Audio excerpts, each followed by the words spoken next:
Indonesian Strong From Home bersama Ayah Edi, praktisi multiple intelligence dan holistic learning. Selamat mengikuti.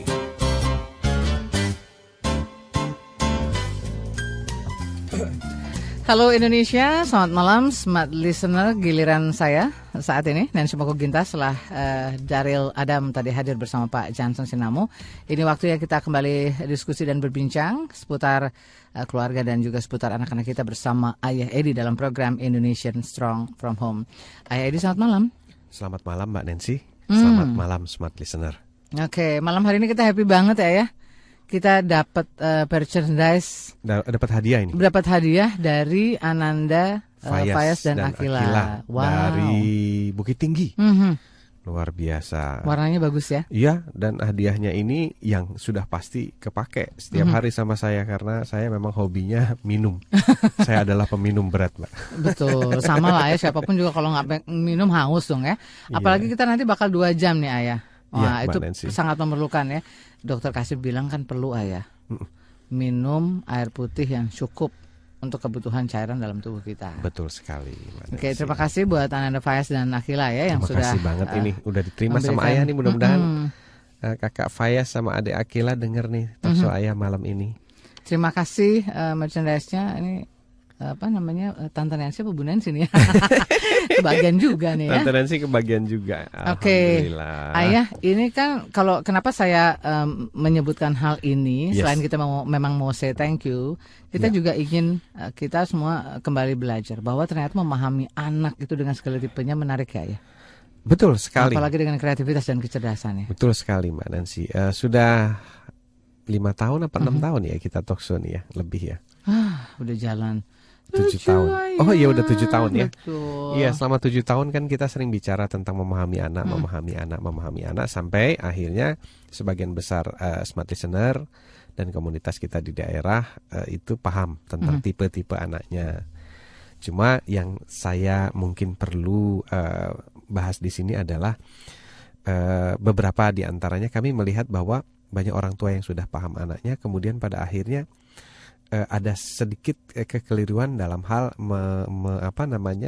menafsirkannya. Misalnya begini, anak saya nih kebetulan kinestetik, ya kayak begini ini anak kinestetik, lompat-lompat terus dan sebagainya. Kemudian ya begini ini misalnya anak otak kanan begini-begini. Nah, yang saya lihat adalah anak saya ada yang kinestetis, anak saya ada yang otak kanan dan sebagainya. Tapi kita perlu ingat bahwa proses memahami ini bukan berarti kita membiarkan anak kita melakukan sesuatu sesuka hatinya sehingga pada akhirnya akan mengganggu orang lain. Jadi tetap aja ada yang namanya boundaries, batas-batas atau koridor di mana kita perlu misalnya melatih dan mendidik anak kita untuk memahami batas-batas tadi atau norma-norma. Tetap ada aturan main ya. Kira-kira seperti itu, meskipun mungkin prosesnya bertahap atau mungkin juga kita sesuaikan dengan masing-masing tipologi anak tadi. Tapi prinsipnya selalu sama bahwa karakter, attitude, norma itu tetap harus diajarkan. Tidak lantas karena kita tahu ya memang udah tipenya kayak begitu mau udah gimana. Biarin aja gitu ya. Enggak juga begitu ya. Jadi tidak demikian gitu. Jadi hari ini mungkin kita bisa sharing, bisa urun rembuk. Ya bagaimana kita tetap mengelola itu. Nah makanya kita juga ingin memberikan sebuah hadiah nanti. Mbak Nancy akan sampaikan hadiahnya. Apa itu ya? Ya seperti apa namanya panduan begitu ya. Buat orang tua supaya yang sudah tahu tipologi anaknya bisa mengelola perilaku anaknya dengan baik begitu. Oke, jadi kalau kita mendengarkan ulasan Ayah, kita memang mengangkat tema ini ya tentang bagaimana memahami tipe anak. Bukan berarti memberikannya berperilaku sesuka hati. Ya, jadi tetap pada ada aturan mainnya, tetap ada batasan-batasannya. Iya. Oke, mereka boleh mungkin kinestetik, tetapi juga ada waktu-waktunya begitu ya. Iya. Nggak tengah malam waktunya tidur terus mereka juga ini ya. Iya. Bisa katakanlah tadi bergerak juga gitu kan, tetap ada batasan waktu istirahat juga tetap perlu ditegakkan. Ya. Ambil contoh begini, saya sering dalam seminar saya ada anak-anak yang misalnya mencoba bermain dengan alat-alat yang kebetulan sedang digunakan dalam seminar gitu. Memang kita tahu ini sebuah proses eksplorasi dari anak. untuk mengetahui benda-benda itu. Tapi kita juga harus sadari bahwa ini ada momen penting tentang seminar yang berhubungan dengan peristiwa publik. Jadi artinya kalau misalnya kita membiarkan anak kita bermain yang kebetulan nanti bisa berpotensi merusak alat tersebut, tentunya kita akan mengganggu kepentingan publik. Nah, disinilah maksud saya adalah pentingnya orang tua tidak membiarkan anaknya, walaupun kita pada awalnya tahu bahwa ini memang tipe anak kinestetik, tapi tentu saja untuk hal-hal tertentu kita tetap harus memperkenalkan tentang norma-norma. Misalnya saja begini, kebetulan Dimas anak kedua saya itu otak kanan dan bergerak terus. Bahkan kalau kami dongengkan aja itu ada yang kakinya naik ke tembok, kemudian muter lagi, palanya ke bawah dan bergerak terus. Nah, tapi saya mencoba perlahan-lahan memperkenalkan bahwa ada area publik dan ada area pribadi, dengan cara misalnya begini, Dimas ini nak, ayah bisikin, Dimas itu punya om, kalau punya om, Dimas tidak boleh memainkan itu, nanti kalau rusak itu punya orang lain, kalau punya ayah di rumah boleh. Ya, jadi kalau Dimas mau main, mau pegang, mau coba, nanti ya kita pas pulang boleh Dimas. Atau nanti kalau ayah belum punya, kita coba beli, kita kumpulkan uang untuk beli alat itu. Dimas boleh eksplor, tapi kalau yang itu tidak. Nah, perlahan-lahan saya perkenalkan konsep boleh dan tidak, kemudian public area dan milik ayahnya atau milik kita. Lama-lama Dimas paham betul, dan sekarang hanya dengan bahasa sederhana Dimas sudah memahami ya. Nah, itu bukan punya Dimas, dan itu juga bukan punya ayah. Dan Dimas langsung paham itu. Awalnya Dimas ya dia tidak tahu itu gitu. Pokoknya kalau dia ingin tahu ya dia langsung pegang, dia putar-putar dan sebagainya. Nah, disinilah letaknya yang ingin saya sampaikan pada para orang tua dan keluarga Indonesia bahwa sudah saatnya kita belajar satu hal baru, bahwa kita harus tetap mengajarkan mana yang baik, mana yang tidak. Kemudian mengajarkan boundaries atau batas-batas kepada anak kita, apapun tipologinya. Jangan dijadikan tipologi itu sebagai alasan pembenaran dia boleh melakukan itu. Oke, jadi tetap ada aturan-aturannya seperti itu ya. Oke, kira-kira. Seperti kita siaran juga tetap ada waktu-waktunya ya. Waktu kita break dulu, nanti kita ngobrol lagi ya. Betul sekali Mbak Nancy. Tetap itu juga nggak boleh dilanggar, karena memang supaya kita siarannya bisa lebih fokus lagi. Baik, Smart Listener, untuk Anda yang ingin berinteraksi seperti biasa, kita buka kesempatan 021-398-33888 atau di 0812 11 12 959. Dan Ayah Edi juga menyediakan satu buah buku. Ya. Nah, ini yang akan kita jadikan kuis. Baik. Jadi bukunya best seller katanya Mbak, karena dalam 3 bulan sudah terjual lebih dari 6.000 buku. Wow. Iya. Jadi nanti Anda yang ingin bertanya tentang tema kita boleh, dan sekaligus menjawab kuis juga boleh. Tapi jangan lupa, untuk Anda yang ingin menjawab kuis itu harus ada nama lengkap, ya, lalu juga profesi. Yang penting profesi ya. Iya, alamat tinggal Anda. Paling tidak kota di mana tempat tinggal Anda berada. Tanpa ada profesi kemungkinan nggak dapat. Setidaknya Anda memperkenalkan diri Anda, seperti kita juga berdua memperkenalkan diri kita persis secara begitu kira-kira. Ya. Baik, kuis kita kali ini adalah buku berjudul Ayah Edi Menjawab dengan penerbit Norma Books. Naura Books ya, maaf ya. Naura Books ya. Ini merupakan buku ke-6 atau ke-7 dari Ayah Edi ya. Kalau A itu ke-6, B itu ke-7. Jadi jawabannya nanti bisa dipilih. Pilih salah satu. A 6, B 7. Ya. Jadi pertanyaan saya adalah, ini buku ke-6 atau buku ke-7? Betul sekali. Silakan Anda kirimkan melalui SMS, jawaban hanya melalui SMS ya, di 0812 11 12 959. Kita break dulu.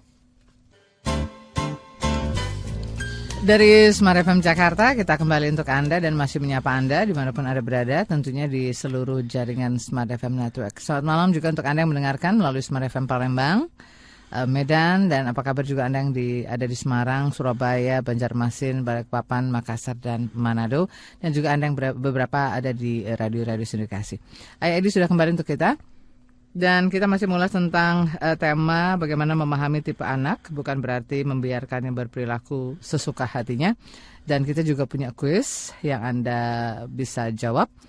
Dan jangan lupa format untuk menjawabnya melalui SMS ke 0812 11 12 959. Pertanyaan kita sebenarnya mudah ya. Gampang sekali. Jawabannya saya tidak tahu apakah mudah apakah tidak ya. Iya. Pertanyaannya adalah buku berjudul Ayah Edi Menjawab dengan penerbit Naura Books. Ini merupakan buku A ke-6, B ke-7. Nah, silahkan dijawab ya. Yang mana, yang A apa yang B? Pilih salah satu ya. Anda kirim tentunya dengan format nama lengkap, lalu profesi Anda, dan jangan lupa tempat tinggal di mana kota Anda berada. Ya. Terima kasih. Nanti jawaban-jawabannya. Dan Anda juga jangan lupa kita beri kesempatan untuk tetap berinteraksi dengan tema kita malam ini. Iya. Ayah, mungkin kita boleh remind sedikit tentang tipe-tipe anak sehingga mungkin kita bisa jadi lebih memahami, lalu kemungkinan-kemungkinan yang tentunya mungkin perlu kita sikapi dengan tipe-tipe ini.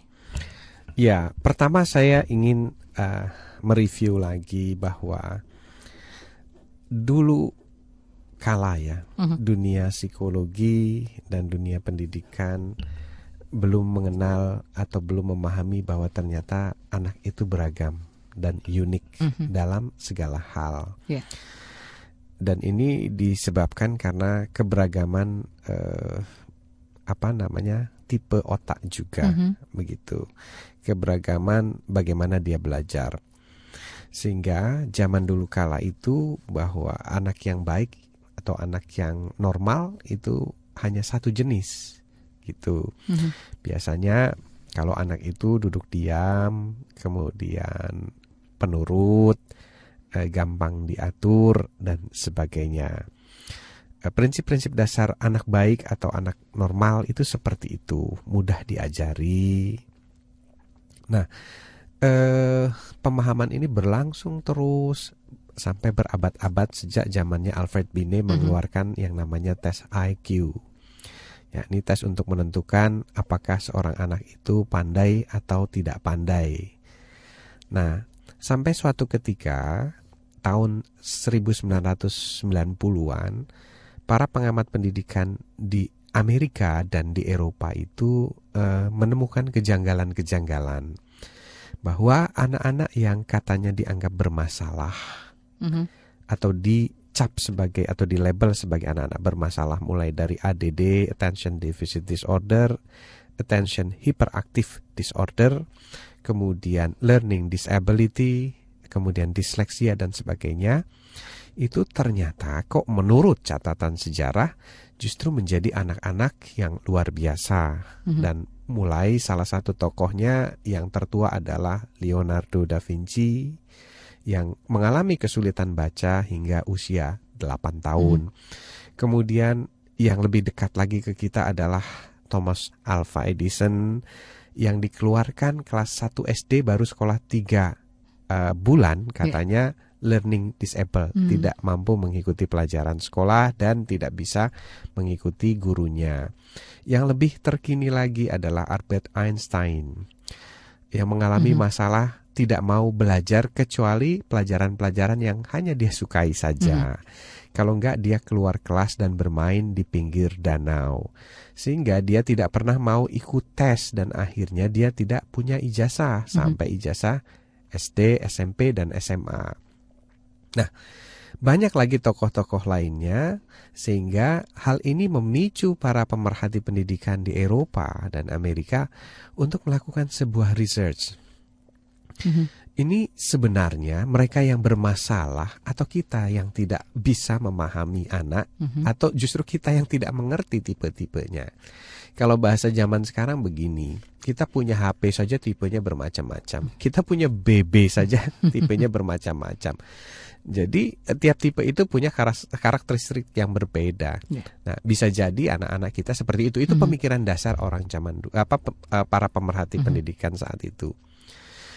Sampai puncaknya mengerucut pada, saya lupa nama-nama tokohnya, saya punya catatannya, mengerucut pada sebuah negara, yakni Belanda waktu itu, yang sangat concern sekali terhadap pendidikan. Kenapa? Karena negaranya itu dianggap miskin sumber daya alam. Kemudian untuk bisa berpijak saja mereka harus membendung laut gitu.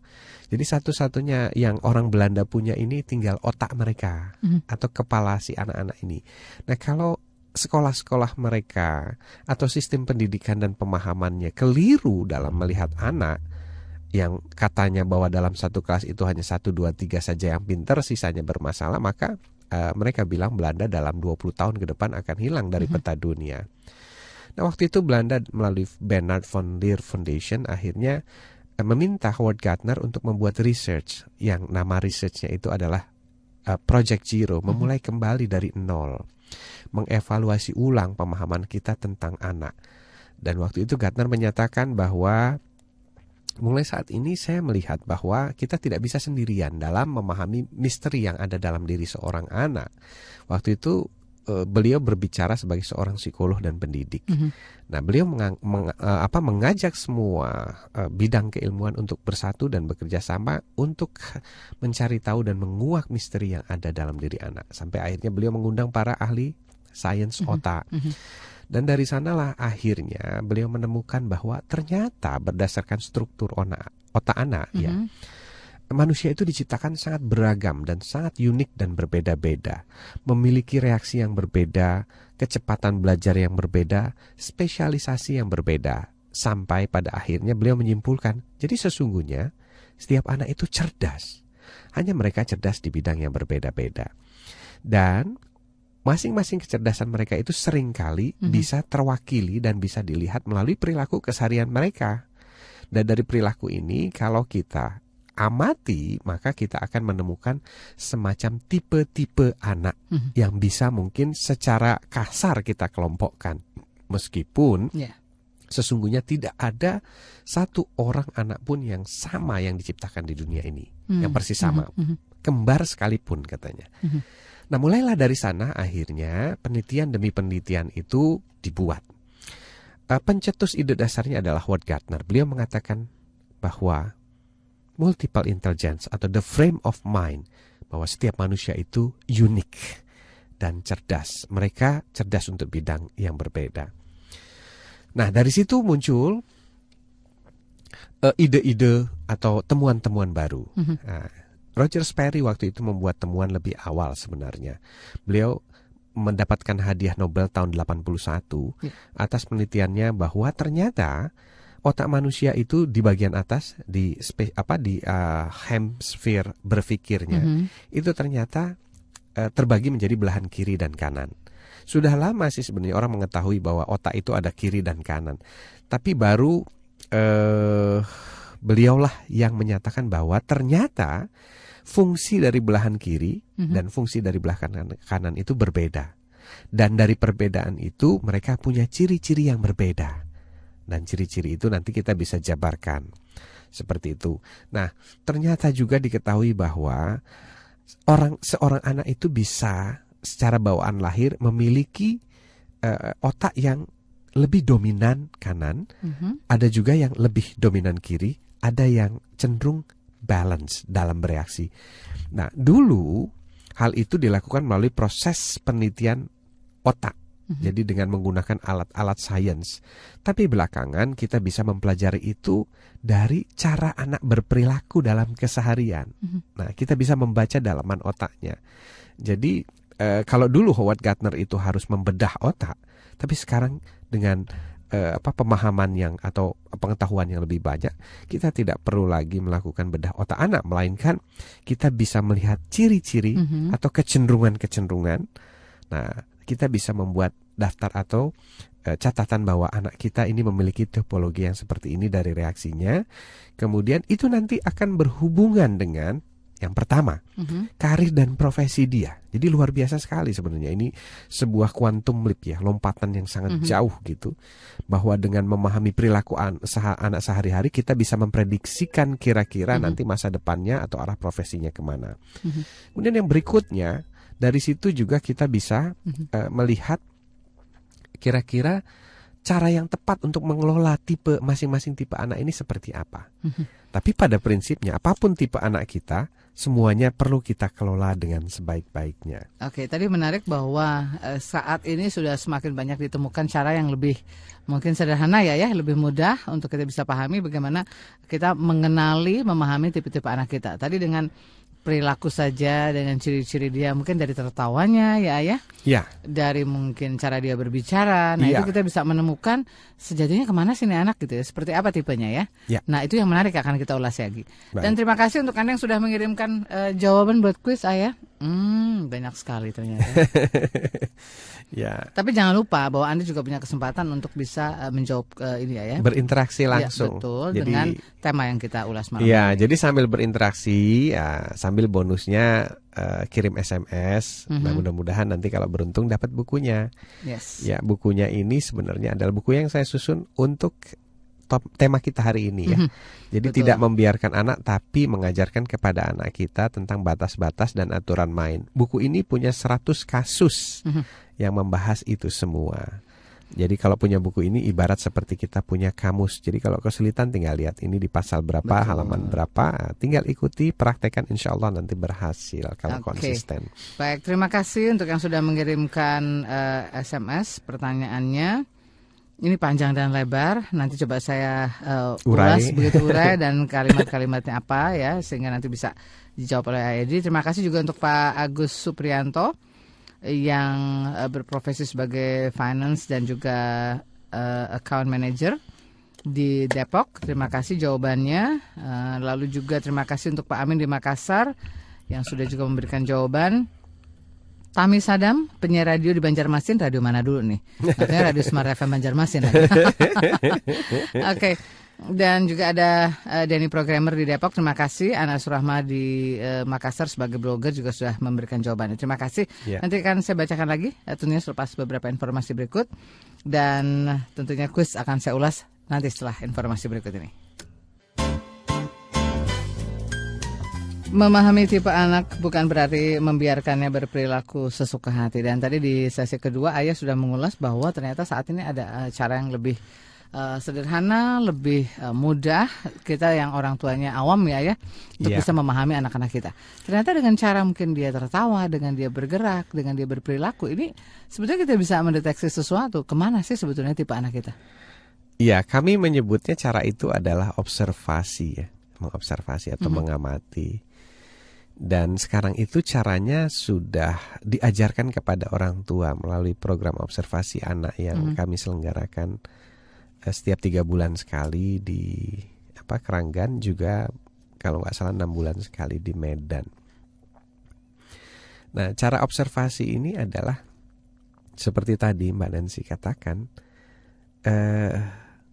mengamati setiap gerakan anak, setiap perilaku anak, setiap kecenderungan anak, mulai dari misalnya suaranya. Jadi ternyata setiap gerakan anak itu merefleksikan atau berbicara kepada kita tentang siapa dirinya, apa tipenya. Luar biasa sekali ya Tuhan menciptakan anak kita itu. Jadi kalau misalnya alat itu kita perlu punya manual book dulu untuk bisa tahu.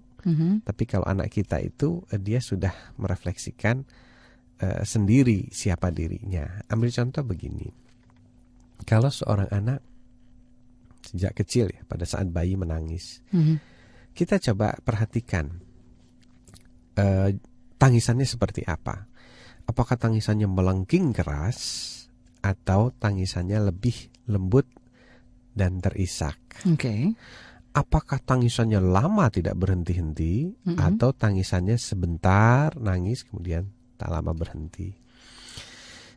Dari tipe nangis saja, kalau kita punya anak lebih dari satu, kita pasti akan paham perbedaan antara anak satu dengan yang lainnya. Kalau seandainya tangisannya itu melengking, misalnya 7 rumah tetangga kedengaran. Wow. Nah, ini akan mencerminkan sifat dasar dia yang keras atau koleris. Nah, ini kalau dijabarkan lagi tipologinya, dia punya potensi untuk menjadi pemimpin. Oke. Nah, itu yang kita sebut tentang observasi pemetaan dasar peta profesi. Jadi dari profesinya saja atau tingkatan profesi kita bisa melihat seorang anak yang punya potensi untuk memimpin, itu dari salah satu indikator tangisan kita sudah bisa lihat. Waktu mereka masih bayi memang segalanya masih dalam bentuk sketsa, masih bisa berubah. Nah, seperti sebuah gambar lukisan sketsa.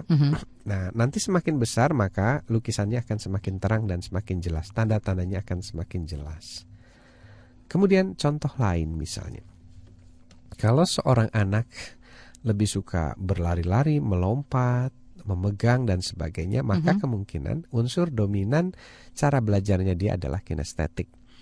Nah, kalau sambil memegang dia sambil bicara dan bertanya, unsur kedua yang mengikutinya adalah auditori. Tapi kalau misalnya dia diam saja, unsur kedua yang mengikutinya adalah visual. Jadi kita lihat apakah dalam beraktivitas anak kita bergerak sambil bersuara atau bertanya, apakah dia bergerak diam saja kemudian tiba-tiba barang kita sudah diobrak-abrik misalnya ya, atau dibongkar, dipasang dan sebagainya. Jadi itu sebenarnya sebuah petunjuk bagi kita atau clue bagi kita untuk memahami anak kita begitu. Nah, ambil contoh saya memperhatikan Dimas. Dimas itu selalu bergerak dan selalu bicara. Biasanya dia bicara dulu baru bergerak. Nah, jadi sebelum dia melakukan gerakan biasanya dia akan bicara dulu. Saya selalu memperhatikan Dimas itu kalau dia sudah mau bertanya, berbicara, baru dia mulai mau bergerak. Berarti urutannya adalah dia dominan di awalnya auditori, unsur kedua yang mengikuti kinestetik, berikutnya adalah visual, terakhir. Jadi kalau visual terakhir artinya Dimas itu sangat sulit untuk duduk diam. Jadi proses pembelajarannya dia harus sambil bergerak, kemudian modelnya tanya jawab, seperti itu. Interaktif gitu ya. Interaktif kira-kira. Nah, ini adalah clue-clue dasar. Begitu kita paham clue-nya, maka yang pertama kita tahu bahwa kita menyadari bahwa untuk bisa membantu dia belajar, maka izinkanlah dia bertanya sebanyak-banyaknya. Kemudian kita menjelaskannya dengan cara melihat gambar atau mempraktekkan atau memperagakan langsung. Begitu tekniknya. Nah, kalau misalnya dia terus bergerak, kita tidak perlu meminta dia untuk duduk diam di tempat yang sepi, karena Dimas itu semakin ramai dia semakin bisa cepat memahami begitu. Nah, itu keunikan anak-anak kita. Nah, namun demikian begitu kita memahami tipe dasarnya seperti itu, tidak lantas kita katakan Dimas boleh melakukan apa saja karena kamu memang anak kinestetik. Tidak demikian, tapi kita coba pada usia tahapan tertentu, misalnya sejak Dimas usia 2,5 tahun dia masih di fase egosentris. Egosentris itu artinya sangat sulit sekali diminta untuk mengikuti aturan. Kemudian dia masih merasa dia yang paling benar. Tapi pada saat dia memasuki usia 3 tahun dan 4 tahun, saya coba mencairkan dengan melakukan pendekatan yang kami menyebutnya vitamin dan obat. Vitamin itu adalah dengan memberikan dongeng. Ya. Jadi misalnya Dimas suka guling-guling di lantai gitu. Terus saya ambilkan buku, saya belikan buku di Gramedia yang konteksnya adalah bicara tentang kuman-kuman di lantai. Berikut gambar-gambarnya. Dan kalau gambarnya kuman itu kan sangar-sangar ya. Nah, itu saya jelaskan, ini loh nak, kalau kamu misalnya guling-guling di lantai. Nah, jadi Dimas yang otak kanan itu sangat cepat sekali menangkap karena imajinatif ya. Jadi setiap kali dia guling-guling saya cuma bilang, sudah tahu kan itu kuman-kumannya, terus dia bangkit gitu. Terus setelah saya berikan vitamin, kemudian saya kasih obat. Obatnya adalah pada saat dia sudah masuk usia 5 tahun, saya katakan, nah, setiap mau pergi ya, kamu nanti akan guling-guling di lantai atau enggak? Kalau guling-guling di lantai, nah saya terapkan aturan main. Maka ayah tidak mau ajak kamu. Tapi kalau kamu enggak, ayah akan ajak. Kemudian kalau ayah ajak ternyata kamu masih guling-guling di lantai, maka kamu akan kena denda. Nah, kebetulan ada konsekuensinya ya. Ya, Dimas itu mengumpulkan uang-uang kebaikan ya, koin-koin kebaikan. Nah, koin kebaikannya nanti akan diambil. Gitu.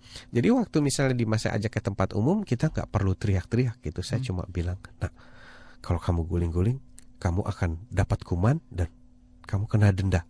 Pilih mana? Nah, seperti itu. Pilihannya dua-duanya. Iya. Ini ya. Dan anak-anak kita itu adalah kalau kita terapkan aturan main yang jelas dan pilihan-pilihan yang rasional buat mereka, mereka sangat pintar sekali untuk memilih opsi-opsi yang kira-kira lebih baik dan menguntungkan, begitu Mbak Nancy. Oke, ayah, ini menarik ya bicara bagaimana sebetulnya kita memahami anak-anak kita. Apakah ini sudah ada dalam bentuk katakanlah mungkin buku yang kita bisa baca setiap saat sehingga mungkin kita lebih memahami lagi, atau mungkin ayah berencana untuk menuliskan buku tentang hal ini? Sebenarnya dulu pernah sempat ditulis ya Mbak, tentang tipologi anak, tapi belum sempat dilanjutkan dan belum sempat diterbitkan. Dan yang lebih cepat menyusul ini justru buku Ayah Edi Menjawab, karena ini saya lihat lebih urgent. Ini menjawab kasus-kasus yang dialami orang tua yang bikin stres orang tua setiap hari, tapi nggak ada, kita cari bukunya dimanapun. Karena orang tua juga nggak megang manual buku anak. Akhirnya buku ini yang itu, lebih dulu dihadirkan. Ya, dihadirkan dan kita percepat. Ya, buku Ayah Edi Menjawab ini, dan alhamdulillah responnya sangat besar sekali, sangat membantu orang tua, guru di seluruh daerah. Oke, dan ini juga yang kita jadikan kuis malam ini ya, tentang buku Ayah Edi, tentang buku Ayah Edi yang menjawab ini diterbitkan oleh Nora Books.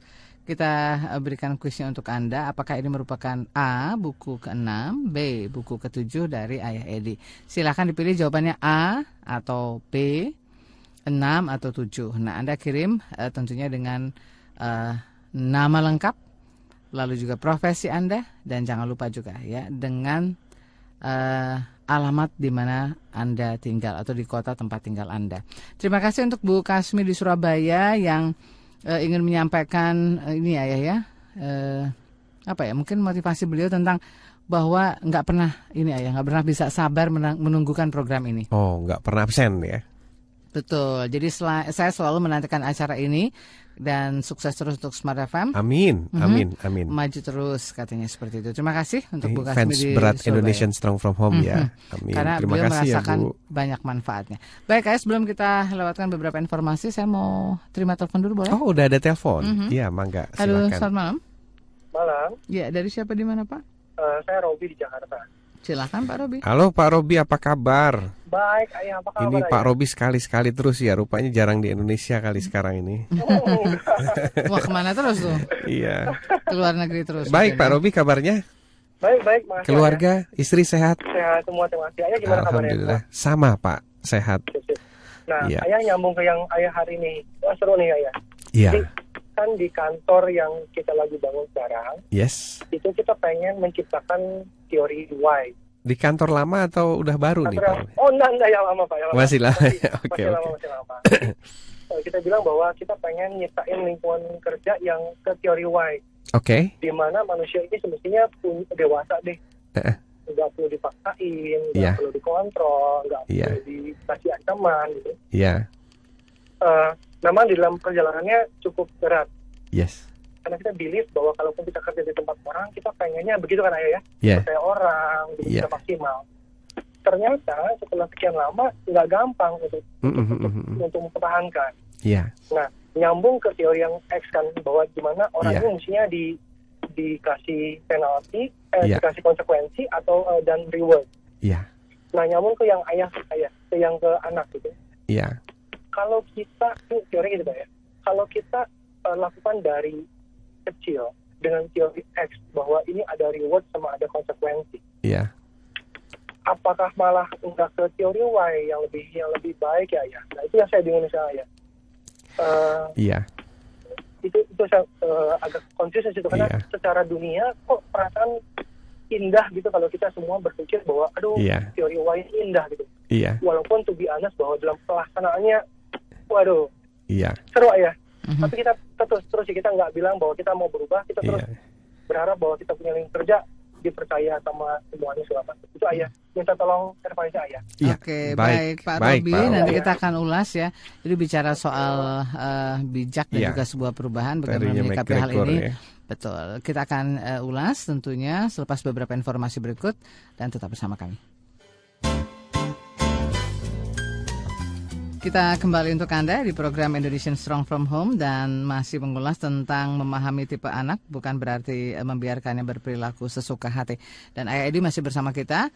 Terima kasih juga untuk Anda yang sudah menjawab kuis tentang buku berjudul Ayah Edi Menjawab dengan penerbit buku Nora Books. Nah, yang kita jadikan kuis atau gamesnya adalah apakah buku ini merupakan buku A ke-6 atau B yang ke-7 dari Ayah Edi. Ya, silakan dijawab melalui SMS center kami di 0812 11 12 959. Tolong tuliskan nama lengkap Anda, lalu juga profesi, dan jangan lupa juga mungkin alamat lengkapnya di mana kota tempat tinggal Anda.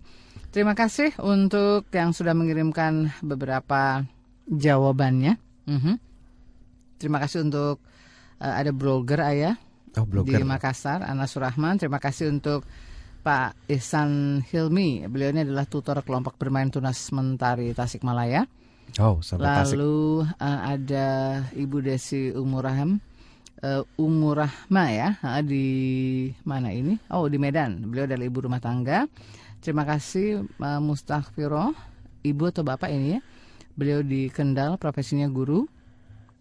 Terima kasih juga untuk Pak Burhan, petani Tasik yang jujur. Wah, alhamdulillah. Tapi jujur saja nih ayah, saya nggak tahu buku ayah ini buku yang keberapa. Tapi saya boleh menjawab kan? Boleh. Katanya begitu. Boleh. Kalau nggak 6 ya 7 berarti. Oke, lalu juga ada Ibu Rusmiati, penjual makanan di Pati. Terima kasih jawabannya. Terima kasih ya Bu Rusti. Nah, ini ada yang menjawab buku yang keberapa, tapi nggak ada nama dan nggak ada kotanya ya, sayang sekali. Susah ngirimnya. Betul. Terima kasih Pak Budi juga, karyawan di Bekasi, sudah menjawab. Dan terima kasih juga untuk Rawarin Harjani, guru di Semarang. Terima kasih Amin, mahasiswa di Makassar. Pak Agus Herman, penjahit yang ingin sukses. Wow. Terima kasih juga untuk Naya di Balikpapan. Mudah-mudahan. Terima kasih Bu Rosita, pedagang di Banjarmasin. Terima kasih juga untuk Pak Ahmad Nurman Susanto, profesi tukang jahit yang ada di mana ini? Jakarta ya. Oh, Kelurahan Duri Utara. Tambora ya, Jakarta. Terima kasih juga untuk Ibu Halimah, ibu rumah tangga yang seorang penjahit juga di Medan. Terima kasih untuk Ibu Teresia, karyawati. Ya. Sudah menjawab. Pak Hayatun juga di Ibu Hayatun ya di Medan. Lalu juga terima kasih untuk Fatimah, mahasiswa di Makassar atas jawabannya, dan juga Bu Rusmiati, penjual makanan di Pati. Wow. Ya. Oke, tadi kita punya pertanyaan dari Pak Robi ya. Ya. Bagaimana sih sebetulnya dengan bijak bisa menyikapi sebuah perubahan, walaupun mungkin kita di sana tinggal di sekitar orang-orang yang berbeda juga cara pandangnya, tetapi perlu disikapi bahwa ini adalah sebetulnya sebuah perubahan yang baik. Ya, sebenarnya pertanyaannya ini berkisar tentang teori XY, kalau nggak salah McGregor punya ini ya. Saya lebih menyebutnya ini teori hitam putih. Jadi kalau nggak hitam putih, ini mirip-mirip dengan stick and carrot ya, stick and carrot. Jadi menurut teori ini orang itu ada yang baik, itu Y gitu, ada yang tidak baik, X begitu. Ini sebenarnya asumsi hitam putih dalam melihat kenyataan dunia, karena memang dunia kan selalu gitu ya, ada siang, ada malam, ada pagi, ada sore, ada hitam juga ada putih. Ya, itu teori ini keluar waktu zamannya televisi masih hitam putih, Pak Robi. Ya, jadi yang kita tahu selalu kalau nggak hitam ya putih. Tapi kan tahun 70-an atau persisnya mungkin era 80-an televisi udah berubah tuh jadi warna. Nah, begitu berubah jadi warna, kita mulai lebih banyak lagi pemahaman baru bahwa manusia tidak hanya hitam putih, ternyata berwarna-warni dengan tipologi masing-masing begitu. Jadi handlingnya pun harus sesuai warnanya masing-masing kalau kita ingin hasilnya pas begitu. Sebenarnya apa yang saya sampaikan ini adalah apa yang pernah disampaikan oleh Hippocrates kira-kira 1500 tahun yang lalu. Kemudian dibawa oleh seorang pendeta namanya Tim LaHaye ya di Amerika. Kemudian sampailah ke tangan Florence Litter, seorang semacam psikolog ya, penulis buku. Beliau membawa tentang teori Hippocrates ini, yakni tipe-tipe orang berdasarkan campuran kimia otaknya. Nah, pengalaman saya Pak Robi bahwa dalam hal menangani manusia, anak-anak juga kan manusia, orang dewasa juga manusia, sebenarnya sama, cuma beda usia saja. Saya kok mendapati lebih cocok dengan pola warna-warni atau colorful ketimbang hitam putih. Waktu saya memilah orang itu dengan hitam putih, saya akan merasa sangat kesulitan sekali melakukan pendekatan dan perubahan. Memilih kata-kata dan teknik yang cocok untuk mengubahnya juga itu repot sekali. Tapi begitu akhirnya saya belajar tentang ilmunya Hippocrates, kemudian ditambah penguatan oleh Donna Markova yang menemukan teori tentang kinesthetic, auditory dan visual. Akhirnya saya melakukan format ulang atau formulasi sendiri dan saya praktekkan selama 10 tahun untuk menangani anak-anak TK yang masih original, Pak ya. Jadi kalau orang dewasa mungkin sedikit agak sulit karena mereka pandai bersandiwara. Tapi kalau anak-anak itu tidak ada sandiwara di dalam hidupnya, jadi saya bisa memahami betul original tipikal mereka masing-masing. Dan ternyata memang warna-warni Pak mereka. Minimal itu ada 16 campuran warna yang tidak sama persis dari mereka. Nah, campuran-campuran itu yang saya pelajari. Kemudian apabila mereka mengalami kasus, pendekatan campuran itu pula yang saya lakukan kepada anak-anak ini, termasuk pada akhirnya ke orang tuanya juga. Sampai akhirnya ini saya turunkan ilmunya sepenuhnya kepada miss-miss dan guru-guru kami selama 10 tahun, dan mereka sangat menguasai sekarang. Akhirnya melakukan proses observasi, dan saya meminta supaya ilmu ini juga dikuasai oleh orang lain. Yang paling penting adalah orang tua si anak yang mengikuti program observasi tadi, supaya kita bisa mendidik anak kita secara tepat. Jadi melahirkan bibit-bibit unggul sesuai dengan tipenya masing-masing. Nah, berkaitan dengan perusahaannya Pak Robi tadi, mungkin juga perusahaan itu akan mengalami kesulitan yang sama dengan yang saya alami kalau melakukannya hanya dengan hitam putih atau X, Y, karena memang ternyata manusia itu bukan X dan Y. Gitu, manusia itu ada minimal 16 tipe color yang compounding warnanya itu sangat bervariasi dan pendekatannya sangat personal dan kasuistik. Jadi kalau kita hanya menggunakan XY, nanti nggak akan kena itu. Jadi mungkin ada baiknya Pak Robi mengajukan usulan ke perusahaan bahwa karena sekarang sudah zamannya TV berwarna dan bukan hitam putih, bahkan berwarna 3 dimensi. Nah, mungkin kita perlu melakukan perubahan pendekatan, tidak lagi menggunakan teori X, Y yang menurut saya sih sebenarnya sudah tidak sesuai lagi dengan zamannya, mengganti dengan teori colorful model observasi ini. Jadi dengan model observasi maka ada satu pihak tertentu yang menjadi pengamat setiap karyawan sehingga tahu pola-polanya dan melakukan pendekatan sehingga dia nanti bisa didekati untuk menjadi karyawan yang kita harapkan. Nah, seperti itu. Saya percaya dengan pengalaman saya 10 tahun ini ternyata tidak ada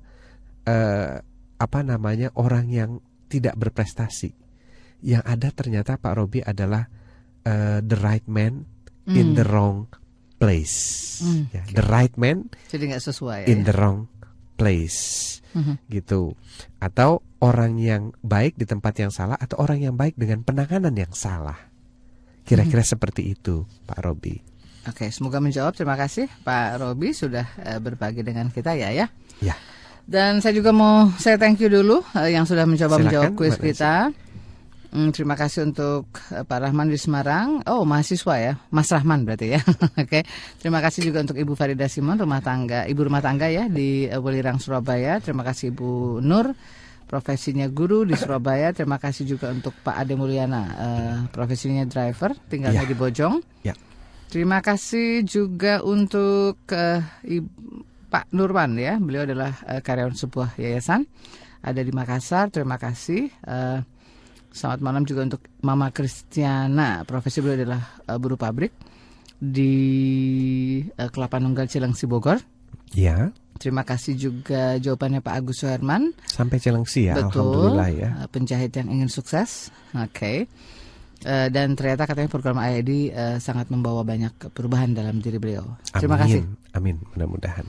Oke, baik. Nanti kita akan lanjutkan lagi dan yang pasti ada informasi juga untuk Anda yang ingin mengikuti seminar Ayah Edi bersama Pak Bambang, Pak Arfan dan juga bersama Pak Antoni Dio Martin. Ya, 4 pembicara, kolaborasi betul, 4 pembicara ya. Akan hadir pada tanggal 3 November 2012.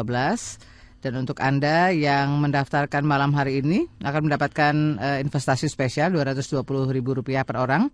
Dan format pendaftarannya mudah sekali dengan SMS saja. Ketik rek spasi nama lengkap dan Anda kirim ke 0855 884 1515. Dan jangan kemana-mana, selepas beberapa informasi berikut kami masih akan kembali bersama Ayah Edi. Smart FM, The Spirit of Indonesia, masih kembali mengulas memahami tipe anak, bukan berarti membiarkan berperilaku sesuka hati. Dan tadi seperti disampaikan oleh Ayah Edi di 1 jam yang pertama bahwa saat ini kita lebih dimudahkan karena ternyata kita bisa melihat ciri atau tipe dari anak kita itu melalui sifat dan juga perilakunya. Ya. Nah, mudah-mudahan dalam waktu dekat juga ya bisa menuliskan dalam bentuk buku ya, sehingga kita bisa lebih pelajari ya.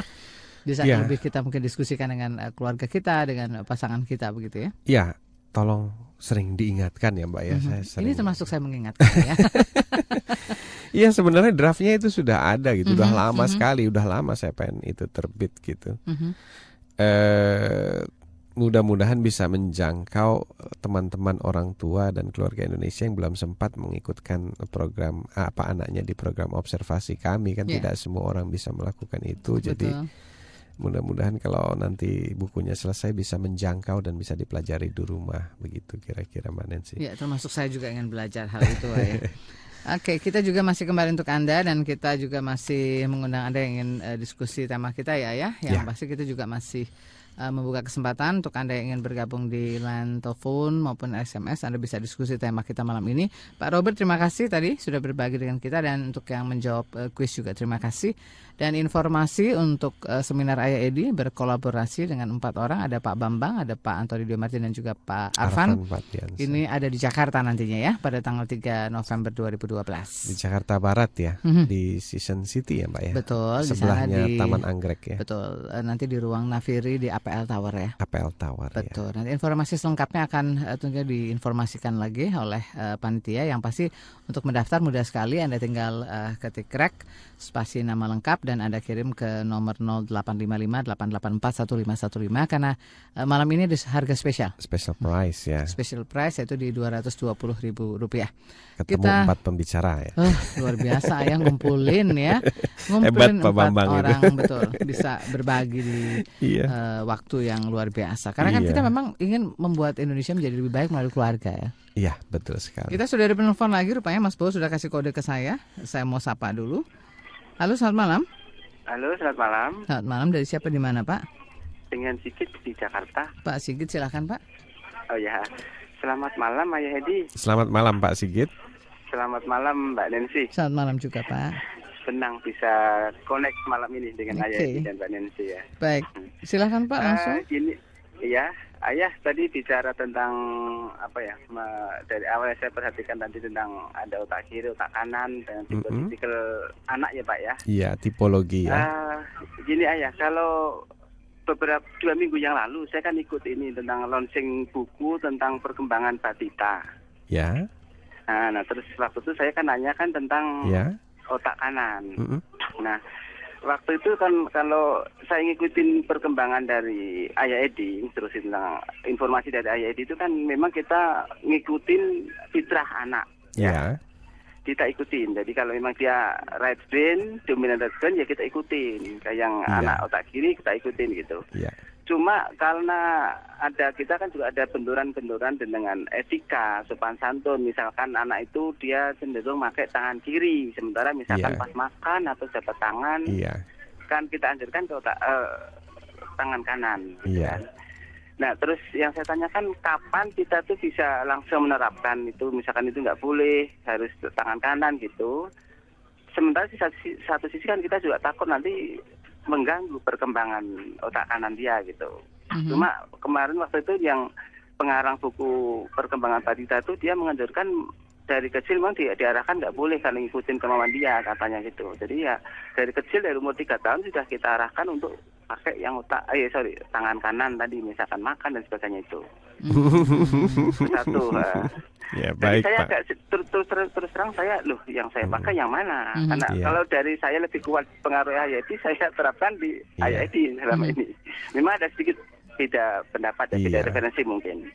Yang kedua, Ayah, kalau saya ditanya teman-teman kantor itu nanya gini, Pak, kalau saya pengen mengikuti keinginan hati saya, kerjaan saya itu bagaimana? Misalnya dalam artian dia selama ini kan dia tidak bisa menikmati pekerjaan gitu. Iya. Saya nggak bisa jawab kalau gitu ya. Gimana ya kita memulainya? Iya. Terima kasih. Baik, terima kasih Pak Sigit. Langsung aja ya, boleh kita jawab. Baik, begini Pak Sigit. Kalau saya sih pakai logika dasar sederhana ya. Roger Sperry mengatakan bahwa otak kanan menggerakkan tangan kiri, otak kiri menggerakkan tangan kanan. Dan setiap manusia itu punya dominasi otak yang beragam. Ada yang lebih dominan kanan, ada yang lebih dominan kiri, ada yang lebih dominan, ada yang seimbang. Tapi pada prinsipnya otak kiri dan otak kanan itu selalu bekerja sama. Hanya salah satu bagian otak yang biasanya mengambil inisiatif lebih dulu. Begitu kira-kira. Ya. Nah, diperdalam lagi sekarang ternyata apa sih tujuannya Tuhan menciptakan anak dengan dominan kanan? Tujuannya untuk menjadi sang pencipta. Jadi pencipta apa saja? Pencipta lagu, pencipta bisnis, pencipta barang, pencipta desain, atau mungkin dia saintis seperti Albert Einstein, Thomas Edison, atau Leonardo da Vinci, atau seniman lainnya seperti Van Gogh. Nah, untuk apa sih Tuhan menciptakan otak kiri? Otak kiri itu untuk pandai mengelola, manajerial, manajemen, directing, director, pengelolaan. Nah, kemudian untuk apa sih yang berimbang? Berimbang itu untuk melakukan pekerjaan-pekerjaan operasional harian yang membutuhkan ketekunan, rutinitas. Yeah. Nah, sebenarnya tiga-tiganya itu sangat berguna di bumi ini dan sangat dibutuhkan satu sama lain. Ada pencipta, nggak ada manajernya, nggak jalan itu perusahaan. Ada manajer, nggak ada karyawan, nggak jalan. Jadi tiga-tiganya sama-sama sempurna dan sama-sama mulia. Nah, karena itu semua adalah keinginan Tuhan dalam proses penciptaan. Jadi saya tidak berani mengintervensi gitu. Siapa saya berani mengintervensi keinginan Tuhan, kan begitu kalau saya secara pribadi. Akhirnya yang saya coba ingin tahu adalah fitrah itu apa sih keinginan Tuhan dalam diri setiap anak. Nah, kalau seandainya seorang anak itu difitrahkan, diciptakan oleh Tuhan dominan otak kanan, berarti Tuhan ada keinginan tertentu, ada pesan tertentu melalui anak ini untuk nanti kalau besar jadi orang yang seperti apa, apakah dia saintis atau dia pencipta yang akan berguna ciptaannya untuk manusia di bumi ini. Nah, tentu saja karena dia tercipta sebagai otak kanan, reaksinya dia akan sering menggunakan dominan tangan kiri. Nah, kalau tangan kirinya kita intervensi, saya selalu berpikir siapa saya berani mengintervensi Tuhan gitu. Jadi saya selalu katakan, saya akan biarkan anak saya menggunakan tangan kiri karena itu mau Tuhannya. Nah, lantas ada yang bertanya pada saya, bagaimana kalau itu melanggar etika? Loh, etikanya yang harus diubah. Kok etika bertentangan dengan keinginan Tuhan, berarti etika itu bukan etika dari Tuhan, kan begitu. Lalu ada yang mengatakan lagi, tapi kalau di Islam itu diajarkan loh, katanya harus pakai tangan kanan. Kata siapa? Di Metro TV saya melihat dengan jelas-jelas sebuah film dokumenter yang menayangkan bahwa Rasulullah bersahabat dengan Sultan Kidal dari Tanzania. Boleh dicari nanti di Metro TV. Nah, lantas kalau Rasul memang melarang tangan kiri, pasti Sultan itu sudah diganti namanya jadi Sultan kanan, bukan Sultan Kidal gitu. Jadi hidup ini adalah pilihan, Pak. Nah, kalau kita mau mengintervensi pesan Tuhan atau keinginan Tuhan melalui anak kita, silakan bebas kok. Gitu, tentunya dengan risiko yang kita ada konsekuensi ya, konsekuensi yang kita pahami. Tapi saya sebagai seorang pendidik yang saya belajar tentang bagaimana membaca tanda-tanda kebesaran Tuhan dalam diri anak kita, saya harusnya mengambil sikap yang benar begitu pada saat saya paham bahwa ini adalah bukan kemauan si anak, tapi kemauan Tuhan. Apakah saya akan mengorbankan kemauan Tuhan berdasarkan tradisi turun-temurun? Saya tidak akan melakukan itu. Karena tradisi itu diciptakan bukan berdasarkan sains, tapi hanya kebiasaan dan ide leluhur kita. Manakala ide itu baik, nggak apa-apa, saya ikuti. Tapi manakala ide itu bertentangan dengan sains, saya lebih memilih sains. Begitu jawaban saya, Pak. Jadi kami serahkan kembali pilihannya kepada Smart Listener dan Bapak sendiri. Betul, kita punya pilihan-pilihan ya, yang mana menurut kita memang terbaik. Yang penting segala sesuatu yang ada ini kan pasti ada hikmah dan manfaatnya ya. Ada tujuan di dalamnya, ada maksud Tuhan di dalamnya, dan saya tidak mau dan tidak berani sampai saat ini mengintervensi maksud Tuhan dalam diri anak saya, juga anak-anak lain begitu. Oke, baik. Dan kita juga masih memberi kesempatan untuk Anda yang ingin berbagi dengan kita ya. Ya, silakan. Masih ada quiz dan games. Waduh, makin malam makin banyak ini yang ingin menjawab ya. Alhamdulillah, artinya pendengar kita banyak, Mbak. Amin. Alhamdulillah, amin. Oke, kita lanjut lagi. Saya mau baca-baca lagi ya beberapa yang sudah kirim jawaban. Silakan, monggo, Mbak. Pak Suyudi di Balikpapan, profesinya pedagang, terima kasih. Ibu Ida Hamidah, ibu rumah tangga, terima kasih juga di Tasikmalaya, beliau tinggal. Ya. Pak Wawan Kuswandi, pekerjaannya pedagang di Tasikmalaya, terima kasih jawabannya. Lalu yang berikut ada Pak Wilbert Situmeyang, beliau profesinya dari pimpinan cabang perusahaan swasta nasional di Jakarta. Terima kasih Pak jawabannya. Lalu jawaban dari Pak Maringan di Kota Medan, terima kasih. Pak Pugu Jeprianto di Sidoarjo, profesinya wira swasta, terima kasih juga jawabannya. Pak siapa lagi yang berikut? Oke, terima kasih juga untuk Pak Astono. Beliau adalah driver. Beliau tinggalnya di Kemayoran, Jakarta Pusat. Terima kasih juga untuk Pak Rahman, profesinya OB di sebuah perusahaan swasta. Di Surabaya bukan ini? Di Banjarmasin. Oh, di Banjar ya. Kemarin yang dapat buku di Surabaya ya. Betul, di Sidoarjo ya. Ya. Terima kasih juga untuk Baiti ya, guru TK. Sekaligus juga mahasiswi di Jakarta Timur.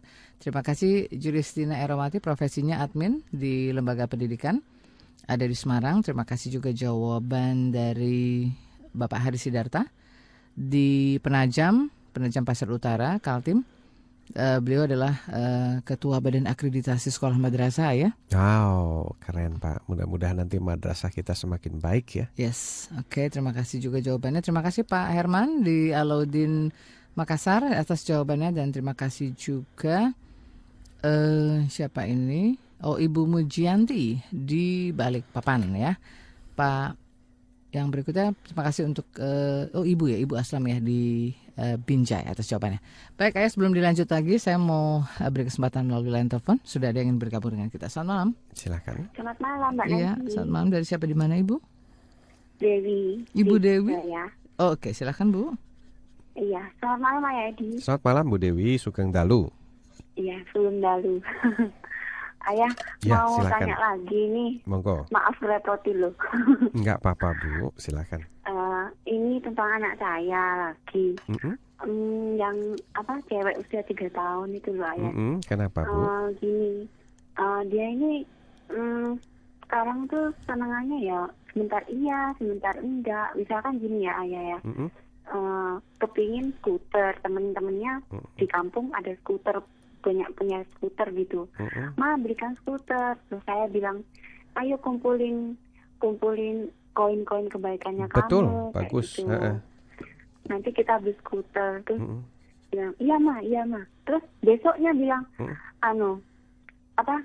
Ma, aku nggak pengen beli skuter lagi kayak gitu.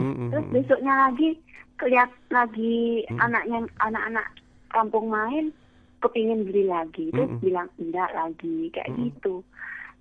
Maksudnya apa ya dari sikapnya dia seperti itu? Terus pertanyaan kedua saya ya, anak saya kan usianya 3 tahun, kan minggu lalu kan tentang homeschooling. Kan maksudnya kan berarti kita ajari sendiri ya Ayah ya. Iya begitu. Kalau usia 3 tahun itu apa yang kita ajarkan? Apakah tentang warna juga kita ajarkan mulai dari usia ini? Oke. Itu saja Bu. Mengajarkan homeschooling ya. Iya. Baik. Terima kasih Ayah. Terima kasih. Bu. Iya, sama-sama Bu Dewi. Oke, dijawabnya nanti ya Mas Bowo ya. Kita break dulu. Saya sudah dikasih kode lagi. Terima kasih juga untuk Marisa yang masih terus bersama kami. Ayah Edi masih akan kembali untuk Anda di Indonesian Strong From Home. Dari Smart FM Jakarta, kita kembali untuk Anda di program Indonesian Strong From Home. Dan kita juga masih bersama Ayah Edi dengan ulasan kita tentang memahami tipe anak. Bukan berarti juga membiarkan anak-anak itu berperilaku sesuka hatinya. Dan beberapa poin tadi juga sudah disampaikan Ayah bahwa Ayah juga sudah menuliskan di beberapa bukunya. Dan mudah-mudahan nanti akan terbit juga ya buku yang mungkin lebih spesifik ya tentang tipe-tipe anak ini. Dan ternyata memang bisa kita pahami, bisa kita lihat dari ciri dan juga mungkin dari sifat serta perilaku sehari-hari. Ada yang mungkin memang diam. Nah ini diamnya bukan berarti diam hanya diam, tetapi apa ya dibalik diamnya itu ya. Iya, diam ada diam otak kiri, ada diam otak kanan, ada diam visual, ada diam kinestetis, ada diam auditori. Jadi ya sangat beragam, colorful ya seperti tadi saya sampaikan ke Pak Robi. Sekarang sudah zamannya TV color 3 dimensi. Banyak yang lebih canggih lagi nih ya. Jadi betul. handlingnya ya harus sesuai dengan tipe-tipenya tipenya seperti itu. Betul. Nah bagaimana kalau dengan tadi yang dialami oleh Bu Dewi di Surabaya, kalau masih berubah-ubah keinginannya, hari dibilang besoknya udah berubah lagi ya. Yang pertama yang benar telah dilakukan oleh Ibu Dewi adalah ya setiap anaknya ingin sesuatu, ajari dia untuk berusaha. Ayo nak, kumpulkan kebaikan. Ya kalau dia berubah lagi, ya nggak apa-apa, santai-santai saja gitu, nggak usah bingung. Nah kalau ibu tanya ini kenapa ya ayah, nah yang punya jawabannya itu bukan ayah Edi tapi anaknya. Jadi besok nanyanya ke anaknya, kenapa ya nak kok kamu berubah lagi, pasti ada sebabnya. Dan yang tahu jawabannya itu anaknya. Nah kalau saya sendiri nggak tahu itu sebabnya kenapa. Paling hanya mungkin karena dia sudah minjem dari temennya, jadi sudah puas, jadi nggak pengen punya gitu. Terus kalau lagi pengen beli lagi skuter, mungkin lagi pengen pinjem baru sebentar sudah nggak dikasih gitu Bu. Jadi kalau anak-anak ya problemnya seputar itu, tapi yang persisnya ya ditanya langsung. Kemudian kalau homeschooling usia 3 tahun apa yang perlu diajarkan? Iya, homeschooling itu perlu kami tekankan kembali di sini bukan sekolah, tapi kebanyakan pertanyaan masih membayangkan itu sebuah sekolah yang didirikan di rumah. Makanya pertanyaannya seringkali, kalau di Surabaya homeschooling di mana ya? Ya di rumah kita. Gitu. Jadi sebenarnya jawabannya sesederhana itu. Jadi kalau di Medan homeschooling di mana ya? Ya di rumah bapak yang bertanya gitu. Lawang homeschooling itu adalah proses pendidikan yang kita lakukan di rumah. Di rumah siapa? Di rumah kita. Kemudian apa yang diajarkan? Nah, kalau kita ingin mengajarkan homeschooling yang paling sederhana adalah yang pertama, ajarkanlah tentang hidup. Jadi profesi ayahnya apa, profesi ibunya apa, aktivitas dari pagi sampai malam itu seperti apa, kemudian selama 7 hari seperti apa, sebulan seperti apa. Itu sebuah siklus. Ajarkanlah anak memahami siklus itu supaya dia bisa belajar tentang kehidupannya sesungguhnya.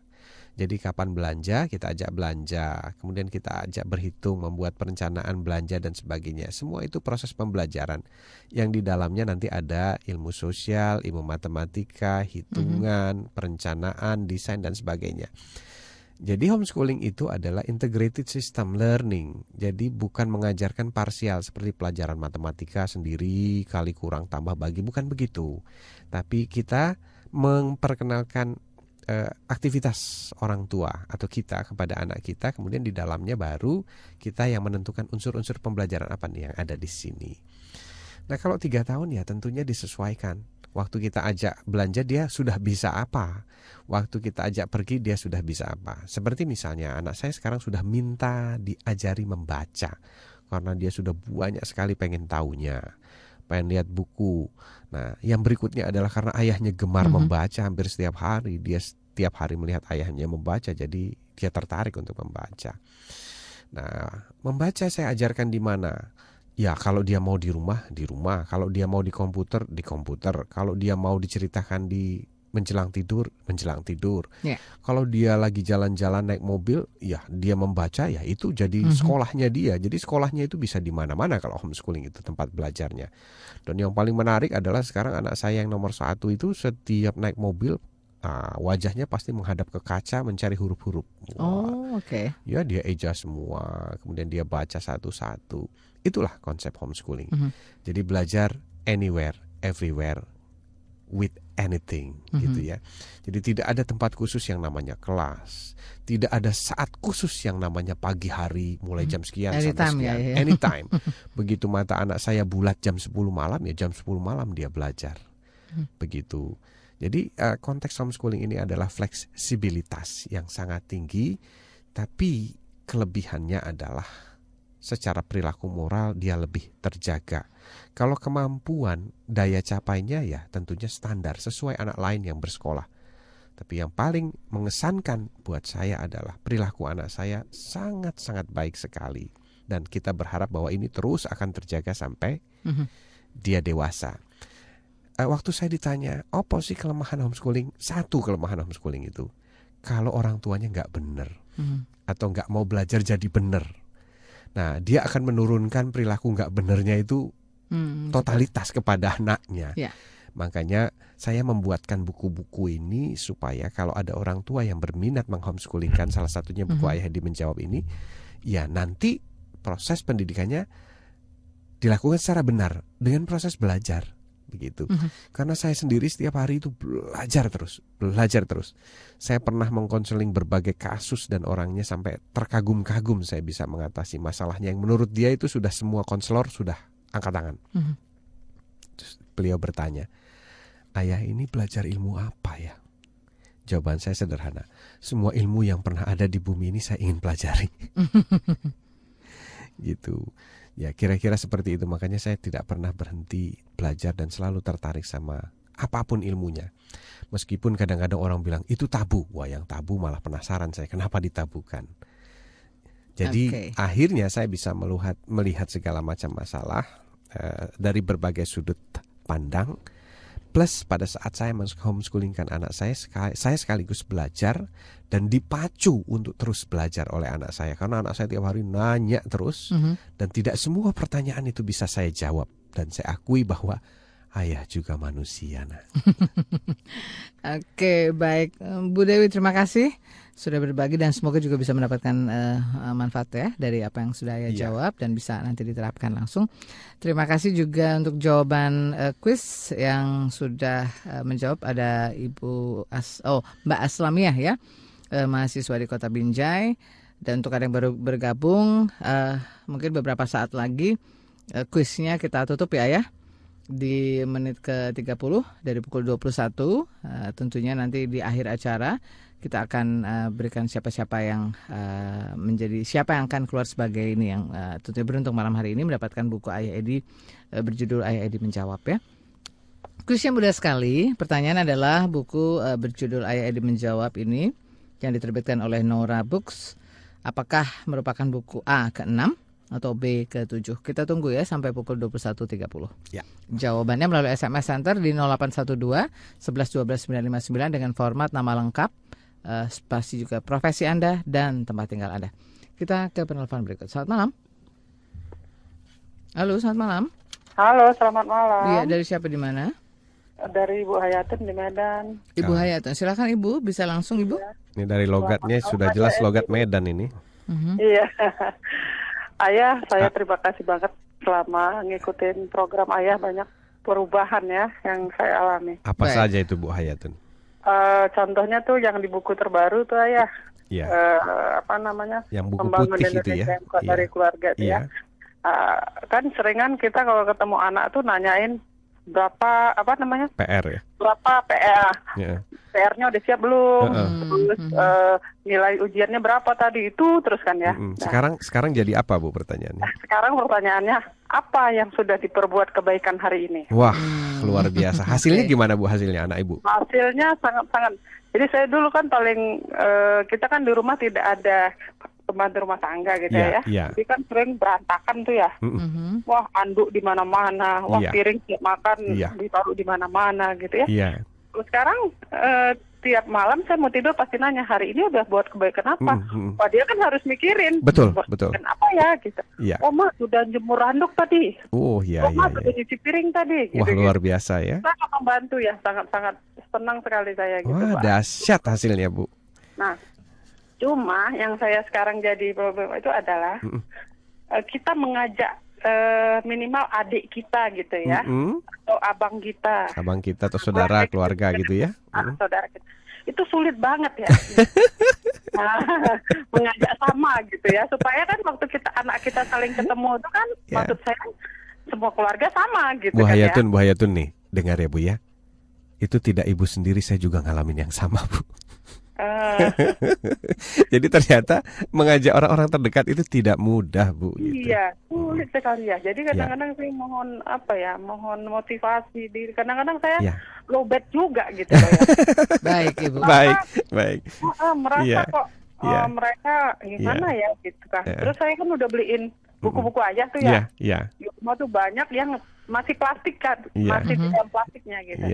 Saya bilang kalian males ke ke Gramet ini, tak beliin. Aduh, saya sih sukanya CD katanya gitu kan, saya nggak suka baca. Saya beliin CD, ya nggak mau beli juga ya. Oke, baik Ibu. Nah itu, tapi saya baca banyak ini deh. Jadi bagaimana sebetulnya kita bisa ini Bu ya, mengajak dan memberikan nilai-nilai untuk keluarga juga. Saya mau kasih masukan gini ya. Itu di buku saya kan ada stiker ya.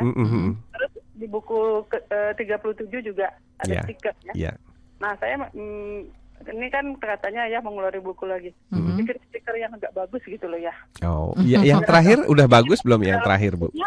Enggak, dia maksudnya modelnya cutting gitu loh ya. Oh iya. Di mobil tuh kan. Gitu. Kalau yang terakhir udah cutting kan, Bu ya? Yang terakhir itu buku putih. Masih kertas juga ya. Oh, masih kertas. Kalau dia cutting kan ya kita tempel di mobil tuh kan bagus banget. Iya, nanti saya usulkan ya, Bu ya. Terima kasih banyak ini, Bu. Iya. Baik, Bu Hayatun. Terima kasih, Bu. Iya, terima kasih kembali. Baik, nanti kita akan coba sharekan lagi jawabannya tentang bagaimana sih menjadi inspirasi juga ya. Iya. Terutama untuk keluarga-keluarga terdekat ini. Iya. Bagaimana kita tentunya bisa memberikan pemahaman bagaimana pola asuh yang tepat, pola asuh yang lebih baik, sehingga juga tentunya ini akan memberikan mana yang lebih baik dalam keluarga kita. Selepas informasi berikut ini. Smart FM, The Spirit of Indonesia, kembali untuk Anda dan kita masih bersama di program Indonesian Strong From Home dan masih ada Ayah Edi sebagai narasumber tetap yang hadir untuk menyapa Anda setiap Selasa malam dari pukul 20 hingga 22 waktu Indonesia Barat. Dan kuis untuk menjawab pertanyaan tentang buku Ayah sudah saya tutup. Terima kasih sudah banyak yang mengirimkan. Nanti kita akan cari siapa yang beruntung untuk mendapatkan buku Ayah malam hari ini. Nah, bukunya sudah tentunya ditandatangan oleh Ayah ya. Dan informasi kami sampaikan juga untuk Anda yang bergabung di line telepon. Mohon maaf keterbatasan waktu. Jadi kalaupun ingin bertanya mungkin bisa dikirimkan melalui SMS dan bila ada waktu nanti kita akan coba jawab. Tadi pertanyaan dari Bu Hayatun, Ayah, tentang bagaimana mengajak keluarga ya atau orang-orang di sekitar untuk bisa menjadi inspirasi. Nah, apa sih sebetulnya langkah sederhana dan langkah awal yang bisa kita lakukan? Bersabar. Ya. Okay. Kalau pesannya Winston Churchill adalah never and never and never give up. Ya. Jangan pernah menyerah, katanya begitu. Bu Hayatun nggak sendirian loh. Dulu para nabi juga begitu. 40 tahun berdakwah cuma dapatnya 10 gitu. Ya terus saja lakukan. Terserah. Hasilnya kita ikhlaskan, kita pasrahkan kepada Tuhan. Indonesian Strong From Home, alhamdulillah sekarang sudah masuk komunitas 20.000. Tapi saya ikhlas saja gitu. Kalau memang nggak mau berubah ya pilihan kok. Itulah kenapa Tuhan mengatakan bahwa ya nasibmu ada di tanganmu gitu. Aku tidak akan pernah mengubah nasibmu sampai kamu sendiri mengubahnya. Jadi ya itu pilihan, itulah kebebasan memilih dari Tuhan. Kita mau jadi orang baik atau tidak baik, sudah dikasih kok kesempatannya. Hanya kalau memang kita bisa terus saja lakukan. Seperti kita sudah 7 tahun gak kerasa, terus saja. Mengenai apakah nanti ada yang dengarkan atau tidak, ya itu kita ikhlaskan, kita pasrahkan. Merasakan manfaatnya, silakan ya. Ambil contoh begini, Bu Hayatun ya. Saya ini sedikit buka ya Mbak. Kalau mau direct consultation sama saya itu waiting listnya itu sampai 6 bulan. Ya, 6 bulan. Paling cepat itu 3 bulan. Itu kalau special case ada pembatalan dimajukan itu paling sebulan, paling cepat. Jadi waiting listnya dan ratingnya itu dihitung per 30 menit. Bicara itu. Tapi dari keluarga saya sendiri nggak satupun itu ada yang pengen konsultasi sama saya gitu. Padahal yang datang konsultasi itu jauh-jauh dari Bontang, ada yang dari Singapura, ada yang dari Brunei gitu, ada yang pernah satu orang dari Inggris gitu. Tapi ya nggak apa-apa gitu. Ya begitu memang selalu gitu hidup ini, pilihan begitu. Meskipun saya seringkali memberikan masukan-masukan ke saudara, ke keluarga dan sebagainya, ya saya selalu ikhlas. Ya didengarkan syukur, tidak didengarkan nggak apa-apa. Yang penting saya sudah berbuat sesuatu untuk didengarkan, alhamdulillah. Nggak didengarkan juga alhamdulillah. Iya, kira-kira seperti itu. Suatu saat nanti akan didengarkan ya. Suatu saat nanti kalau udah kecentok kalau bahasa Jawanya, kalau bahasa Medannya apa ya, kepentok ya. Mungkin mudah-mudahan akan perlu kita dan akan mulai bertanya pada kita. Ambil contoh lagi misalnya, satu kompleks saya tinggal itu kira-kira ada berapa kakak ya? Banyak lah gitu. Tapi yang aktif itu ya cuma Pak Joko itu yang kemarin jadi bintang tamu kita gitu, yang anaknya 3-3-nya homeschooling dan mudah-mudahan insya Allah 3-3 anaknya jadi orang yang sangat luar biasa begitu. Dengan pilihan Pak Joko dan beliau bersedia mendengarkan kita sekeluarga. Tapi ya kembali lagi, saya nggak pernah sedih, nggak pernah terbebani. nggak apa-apa kok, hidup ini pilihan. Jadi kalau satu komplek itu katakanlah saya cuma berhasil merangkul satu orang, ya nggak apa-apa, alhamdulillah masih ada yang bisa terangkul gitu. Alhamdulillah dalam satu komplek masih ada satu orang yang mau mendengarkan dan mengikuti. Jadi yang penting kita tetap menyampaikan seperti apa yang dilakukan para nabi dan orang-orang suci lainnya, terus menyampaikan apa yang menurut kita benar dan baik. Ya terserah masing-masing si penerima. Jadi jangan pedulikan siapa yang mau menerima dan berapa banyak, tapi pikirkanlah sudah seberapa banyak saya menyampaikan kepada orang lain. Oke, sudah seberapa banyak manfaat yang kita bisa bagikan ya? Ya, kira-kira baik, seperti itu. Bu Hayatun, terima kasih. Sekarang saya mau kasih kesempatan Pak Rudi. Ini ada pertanyaan di SMS saya dari 08216820 dan seterusnya. Anak saya yang paling kecil umurnya 9 tahun, Ayah. Dia otak kanan. Dulu sewaktu masih berumur 4 tahun suka apa ini? Mohon maaf, makan apa nih? Korek api ya. Oke. Nah, setelah berumur 5 tahun sukanya juga berbeda lagi. Nah, mohon penjelasan. Ini kira-kira kenapa nih, Ayah? Kalau suka makan korek api, saya belum punya ilmunya itu ya. Kenapa? Dan alangkah baiknya kalau anaknya sudah bisa diajak bicara, anaknya yang ditanya gitu. Kenapa anak kamu suka korek api? Apa suka rasanya? Apa suka bentuknya? Apa suka anehnya? Gitu. Karena kita juga sering lihat di TV banyak anak-anak yang suka makan batu, makan genteng dan sebagainya. Dan itu saya belum punya jawabannya, jujur. Jadi kalau saya tidak tahu ya saya katakan tidak tahu. Selalu kembalikan kepada bahwa ya tanyakanlah kepada subjeknya. Mudah-mudahan satu ketika anaknya bisa bercerita. Tapi di luar itu semua ada sebenarnya satu ilmu yang bisa membuka kenapa atau why-nya.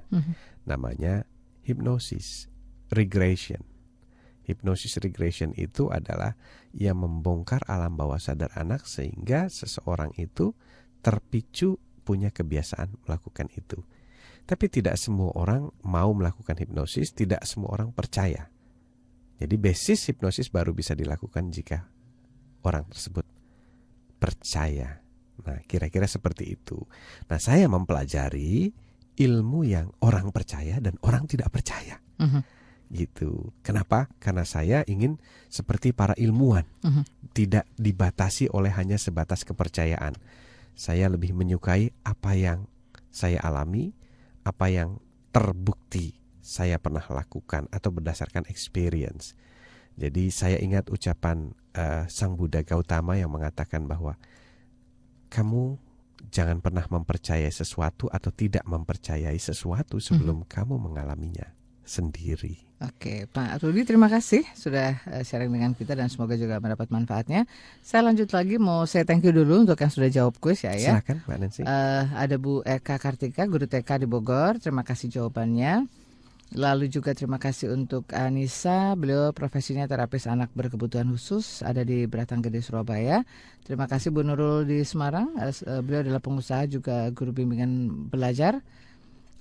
Beliau juga mendapatkan manfaat dari program Ayah Edi baik online di radio maupun juga buku-bukunya. Terima kasih. Terima kasih Bu. Terima kasih juga untuk siapa ini ya? Pak Rodi ya di Kendal, profesi beliau adalah pelukis, difabel Ayah. Lalu juga yang berikut terima kasih untuk siapa ini? Ibu Nikan Proborini, ibu rumah tangga di Semarang. Terima kasih Bu Catherine, ibu rumah tangga di Tebet. Dan saya juga punya pertanyaan lagi nih Ayah di SMS. Sembari kita jawab juga ya. Ini dari 08533295 dan seterusnya. Ayah, saya ingin menjalankan program homeschooling pada anak saya. Nah, dari mana saya harus mulai belajar? Baik. Begini Ibu, kembali saya sampaikan bahwa nggak usah pusing-pusing kalau pengen homeschoolingkan anak. Ajarkanlah aktivitas harian kita supaya dia tahu. Karena kan hidupnya dia juga nanti akan menjalankan aktivitas harian, menjalani hidup yang lebih kurang sama seperti kita menjalani hidup, hanya mungkin profesinya berbeda. sisanya akan lebih kurang sama. Dia akan menjadi seorang ayah atau dia akan menjadi seorang ibu. Dia akan punya keluarga, setiap hari dia akan bangun pagi. Nah, ajarkan itu, rutinitas dan sebagainya. Sampai dia menguasai betul. Nah, berikutnya, karena mungkin saja profesinya berbeda, jadi tugas kita adalah melakukan yang tadi namanya observasi. Yeah. Nah, observasi itu bisa dipelajari dengan cara ibu mengirim anak ke program observasi yang diselenggarakan di Cibubur Keranggan. Kemudian ibu belajar di sana. Bagaimana sih cara mengobservasi anak supaya kita tahu ilmunya dan nanti kita bawa pulang, kita lakukan itu di rumah dalam proses homeschooling. Nah, pada saat kita mengajarkan dua sisi, yang satu adalah ilmu kehidupan, sebagaimana kita sekarang menjalaninya setiap hari, bagaimana bertetangga, itu diajarkan kepada anak, bagaimana menyambut tamu dan sebagainya. Sisanya adalah terus kita mengamati arah ketertarikan anak kita kemana secara bidang studi atau profesi. Kemudian kalau semakin jelas, maka kita fasilitasi. Misalnya kita berikan kursus, kita uji coba. Kemudian semakin jelas lagi, ya kita coba carikan sekolah khususnya. Jadi seperti Nia misalnya, dia menunjukkan potensi keunggulannya di nari, maka saya minta orang tuanya waktu itu kelas 3 SMP untuk mencarikan sekolah tari terbaik di dunia. Jadi selalu harus terbaik di dunia. Karena pada saat seorang mencintai bidang itu, dia harus dididik oleh orang yang terbaik di dunia. Kalau ingin menjadi yang terbaik, gitu. Carilah yang terbaik. Nah, setelah itu berlangsung, maka nanti selesai satu ketika dia akan bertemu antara profesi terbaiknya dia dengan didikan kehidupan kita sehari-hari. Dan itu akan menjadi satu kompilasi yang luar biasa. Jadi seperti Nia, orang tuanya mengajarkan keseharian tentang hidup baik dan benar berdasarkan tuntunan agama dan Tuhan.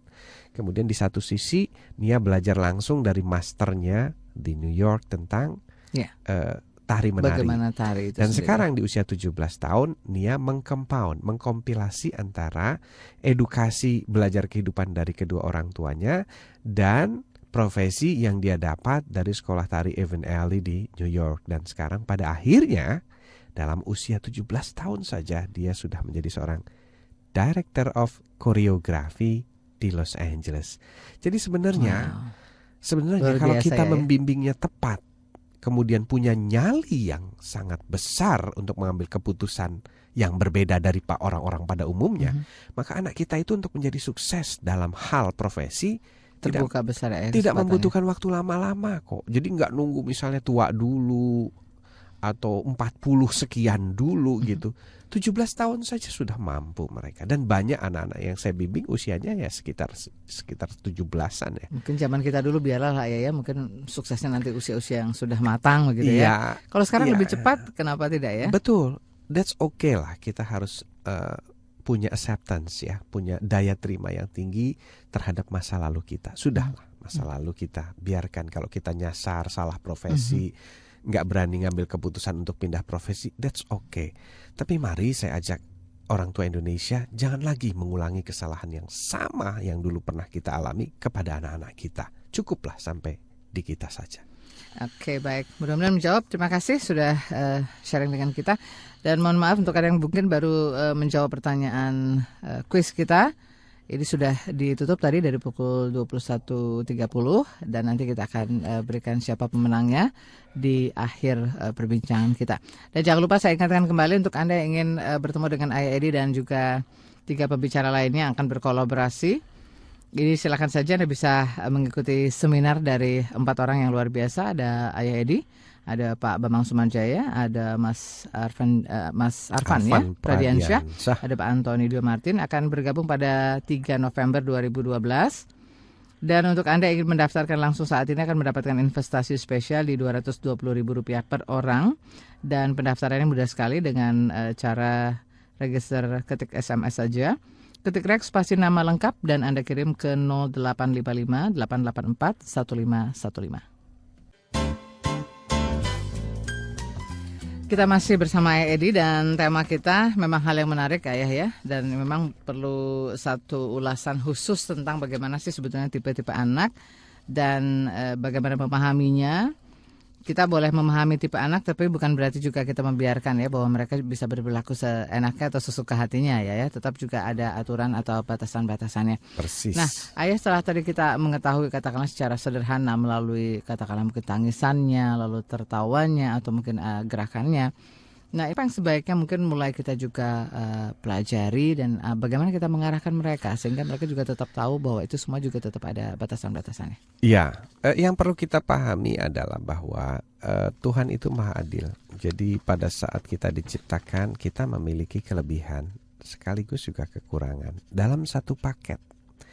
Jadi tidak ada satupun anak yang isinya kelebihan terus tanpa ada kekurangan. Jadi selalu compounding. Hanya pada saat kita melakukan observasi dan menemukan sisi keduanya, tugas kita adalah pertama lebih memfokuskan pada kelebihan-kelebihannya. Ambil contoh begini, ada anak otak kanan itu yang punya kelebihan di imajinasi sangat tinggi, biasanya dia di pemahaman ruang. Ya, nah. Sisi lainnya apa? Dia punya kelemahan dalam hal mengeja kata, menulis, sering terbalik-balik, susah sekali diajari, berhitung dan sebagainya. Maka kita nggak usah panik, karena itu sudah dalam satu paket. Einstein sendiri itu baru jadi jenius itu setelah kuliah, gitu. Jadi tugas kita adalah bagaimana kita bisa memfokuskan pada kelebihannya sekaligus membantu kekurangan atau kelemahannya supaya dia bisa menselaraskan dengan kehidupan. Nah, saya selalu mendampingkan buku saya dengan bukunya Jeffrey Fred yang menulis anak otak kanan di dunia yang berotak kiri, atau kalau dalam bahasa Inggrisnya The Right Brain Child in the Left Brain World. Ya, itu diterbitkan oleh Karisma Publishing, hanya ada di toko buku Karisma. Jadi buku itu sebagai panduan tambahan dari buku yang saya tulis. Jadi seperti sahabat baik, yang satu mengajarkan bagaimana mengelola aturan main dan attitude anak, yang satu lagi bagaimana orang tua bisa belajar dan membantu anaknya supaya dia bisa mengatasi kesulitan-kesulitan dalam hal belajar. Misalnya kesulitan membaca, kesulitan berhitung, kesulitan memahami cerita dan sebagainya. Di situ dijelaskan secara detail. Jadi dengan cara pendekatan yang cocok dengan otak kanan. Jadi bukan otak kanannya yang salah, tapi cara pendekatan yang harus diperkaya, di enrichment. Nah, tidak seperti pemahaman yang lama bahwa anak otak kanan harus diterapi karena dia begini, tidak. Otak kanan itu punya ciri, punya style, dan kita belajarnya sesuai dengan stylenya. Itu saja sebenarnya. Nah, itu yang harus kita pahami. Pada saat kita bisa memahami anak yang bervariasi ini, maka anak itu akan berkembang sangat cepat sekali. Tapi jangan lupa, attitude-nya tetap harus diedukasi dan tetap harus dikelola. Dan buku kita yang akan kita hadiahkan ini adalah salah satu buku yang sangat-sangat membantu. Ini komentar daripada para pembaca ya, dalam proses tersebut, Mbak Nancy. Oke, jadi itu poin penting ya dari apa yang kita ulas malam hari ini. Saya masih punya kesempatan beberapa menit ke depan untuk menyapa dan say thank you untuk yang sudah mencoba untuk menjawab kuis kita malam hari ini, yaitu tentang buku Ayah Edi Menjawab. Ini merupakan buku A ke-6 atau juga ke B ke-7 dari Ayah Edi. Silahkan bisa, tadi sudah banyak yang menjawab dan sudah kita tutup di pukul 21.30. Terima kasih yang sudah berpartisipasi. Mudah-mudahan saya bisa baca semua ya. Banyak sekali. Banyak sekali ya Mbak, alhamdulillah. Terima kasih Pak Mutamil, profesinya driver di Cakung, tinggal di beliau. Terima kasih juga Pak Jauri Sutrisna, konsultan di Kapuk, Jakarta. Terima kasih Bu Eva, profesinya ibu rumah tangga di Bekasi, jawabannya. Terima kasih juga Pak Arwiyoto Purwono, financial planner di Ngagel, Surabaya. Dari Ngagel. Ya, terima kasih juga untuk Ibu Andina Rahayu, ibu rumah tangga, atas jawabannya di Jakarta Selatan. Terima kasih juga untuk Pak Andang Suryanto, karyawan swasta di Tasikmalaya. Terima kasih tidak ketinggalan untuk Mas Didi, mahasiswa di Tasikmalaya. Terima kasih juga untuk Ibu Iva, profesinya guru di Semolowaru, Surabaya. Terima kasih Pak Ferry S. Hutagalung, pembina keluarga tunanetra Siloam di Ketintang Surabaya. Terima kasih juga jawabannya untuk Pak Agus Ma'ruf, wira swasta di mana nih ya? Di Jalan Bonto Teneborong, Lo Batang Marano, Goa, Sulawesi Selatan. Wow, sampai ke Goa kita, alhamdulillah. Betul. Ya. Terima kasih juga untuk Fiona Sari Murad, wira swasta di Surabaya. Terima kasih juga Ibu Ika di Medan. Terima kasih juga Pak Agus Irwan ya, beliau di PNS di Cimahi. Ya. Terima kasih juga untuk Pak Ahmad Jundari, beliau adalah seorang karyawan di sebuah pabrik di Pontianak. Terima kasih juga Pak Gary Zakaria, beliau profesinya chef. Wow, keren. Terima kasih Pak Bobby Irawan, market researcher di Sidoarjo. Terima kasih juga untuk Ibu Nur Hayati ya, Ibu rumah tangga. Pak Eko Juranto, karyawan swasta di Kalimantan Barat. Terima kasih jawabannya. Terima kasih juga untuk Pak Denny Rahmat, Finance Control di Sidoarjo. Terima kasih juga untuk Pak Asbar, profesi guru di Pontianak. Terima kasih juga tidak ketinggalan untuk semuanya saja. Karena saya udah dikasih kode nih ya. Waktunya mepet. Nggak sampai nih kayaknya kalau sampai di ujung perbincangan ya. Terima kasih atas partisipasinya. Terima kasih banyak Smart Ya, mohon maaf untuk tidak bisa disebutkan semuanya. Paling tidak kita sangat mengapresiasi apa yang sudah diusahakan dan apa yang sudah diupayakan untuk bisa menjawab pertanyaan kita atau game atau quiz kita malam hari ini. Dan jawabannya yang benar adalah buku Ayah Edi menjawab ini adalah buku ke-6. Oh, wow. Buku ke-6. Berarti sudah ada buku ke-7 dan akan ada buku berikutnya ya? Ke-8. Insya Allah. Jadi buku ini adalah buku ke-6 dan pemenangnya adalah Treng-treng. Atas nama Ihsan Hilmi, profesinya adalah tutor kelompok bermain tunas Mentari Tasikmalaya. Selamat ya Mas ini ya. Betul, Mas Semoga, Ihsan. Ya, Mas Ihsan ya. Semoga bermanfaat Mbak Nancy. Oke, dan nanti kita akan hubungi kembali di nomor yang seperti tertera di SMS di 0857 9337 dan seterusnya untuk konfirmasi pengiriman dan juga nanti pengambilan hadiahnya. Ya, bisa menghubungi kami untuk informasi selengkapnya di hari kerja, jam kerja tentunya ya. Ya, bukunya ditandatangani langsung oleh saya dan Mbak Nancy. Oh, saya juga bisa ya. Ya, sebagai hadiah dari Smart FM. Betul, jadi agak sedikit ikut narsis ya malam ini. Dan terima kasih juga tentunya untuk Anda yang sudah bergabung bersama kita dimanapun Anda berada ya. Semoga setiap Selasa malam selama 2 jam apapun yang kita ulas itu menjadi satu inspirasi dan menjadi motivasi buat kita aplikasikan langsung di dalam keluarga kita ya. Amin, Mbak Nancy. Ayah Edi juga tetap semangat, sehat terus ya. Pasti, amin. Oke, dan semoga selalu juga banyak inspirasinya yang bisa mencerahkan Indonesia. Insya Allah, mudah-mudahan. Melalui program Indonesian Strong From Home. Terima kasih sekali lagi untuk Mas Putra yang selalu setia di sebelah saya. Dari tadi nggak saya sebut-sebut ya. Yang selalu meliput kita dari Telos TV ya. Telos TV yang bisa disaksikan via internet. Betul, jadi bilang-bilang dong ya kalau mau on cam ya. Istilahnya kayak gitu ya. Kasih kode. Oke, jadi Anda juga bisa menyaksikan program ini selain mendengarkan melalui Smart FM Jakarta di 95.9. Jangan lupa Anda juga bisa bergabung di website kami di www.radiosmartfm.com atau juga di streaming di www.radiosmartfm.co.id atau di channel 507 Indovision atau juga melalui Telos TV. Telos TV ya. Acara kita selalu diliput oleh Telos TV. Dan katanya sih ratingnya wow gitu ya. Amin, mudah-mudahan. Banyak sekali yang mendapatkan manfaat dari program ini. Semoga seperti itu ya. Semoga kita bisa terus mencerahkan Indonesia. Dan terima kasih juga Mas Bowo ya yang selalu setia kasih saya kode-kode gitu ngingetin saya. Ayo break gitu. Terima kasih juga untuk semuanya Smart Listener atas kebersamaan Anda. Kita ketemu lagi minggu depan. Semoga banyak juga inspirasi yang bisa kita dapatkan minggu depan ya. Dan banyak cerita juga, gabung lagi dengan kita di sini ya. Pasti. Mohon maaf bila ada kekurangan di sini. Waduh, kita pamit dulu. Saya Nancy Mokoginta. Saya Ayah Edi. Let's make Indonesia strong from home. Telah Anda ikuti Indonesian Strong from Home bersama Ayah Edi. Untuk konsultasi dan seminar, hubungi 0816 182 2323.